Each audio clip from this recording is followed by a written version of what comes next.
ಕುಶಾಲನಗರದ ನಿಸರ್ಗಧಾಮದಲ್ಲಿ love ಜಿಹಾದ್ ಆರೋಪ ಪ್ರಕರಣಕ್ಕೆ ಸಂಬಂಧಪಟ್ಟಂತೆ ಪ್ರಕರಣವನ್ನು ಗಂಭೀರವಾಗಿ ಪರಿಗಣಿಸಲಾಗ್ತಾ ಇದೆ. ಈಗ ತನಿಖೆ ನಡೆಸೋದಕ್ಕೆ ಹಿಂದೂ ಜಾಗರಣ ವೇದಿಕೆ ಒತ್ತಾಯ ಮಾಡಿದೆ. ಈ ಪ್ರಕರಣವನ್ನು ಗಂಭೀರವಾಗಿ ತೆಗೆದುಕೊಳ್ಳಬೇಕು ಅಂತೇಳಿ ಮಹಿಳೆ ಅನ್ಯ ಧರ್ಮ ಮತಾಂತರಕ್ಕೆ ಒಳಗಾಗಿರುವ ಆರೋಪ ಇದೆ. ಜೂನ್ 30ರಂದು ಕುಶಾಲನಗರದಲ್ಲಿ ಬೃಹತ್ ಜನಜಾಗೃತಿ ಆಂದೋಲನದ ಘೋಷಣೆ ಮಾಡಲಾಗ್ತಾ ಇದೆ. ನಿಸರ್ಗಧಾಮದಿಂದ ಕುಶಾಲನಗರದವರೆಗೆ ಬೃಹತ್ ಜನಜಾಗೃತಿ ಜಾಥಾವನ್ನು ಮಾಡ್ತೀವಿ.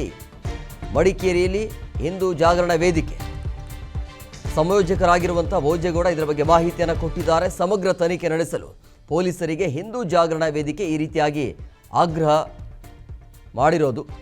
ಈ ರೀತಿಯಾಗಿ ಮತಾಂತರ ಆಗಿರುವಂಥ ಹಿನ್ನೆಲೆಯಲ್ಲಿ ಇದನ್ನು ಕಟ್ಟುನಿಟ್ಟಾಗಿ ಕ್ರಮವನ್ನು ತೆಗೆದುಕೊಳ್ಳಬೇಕು ಅನ್ನುವಂಥ ಆಗ್ರಹ.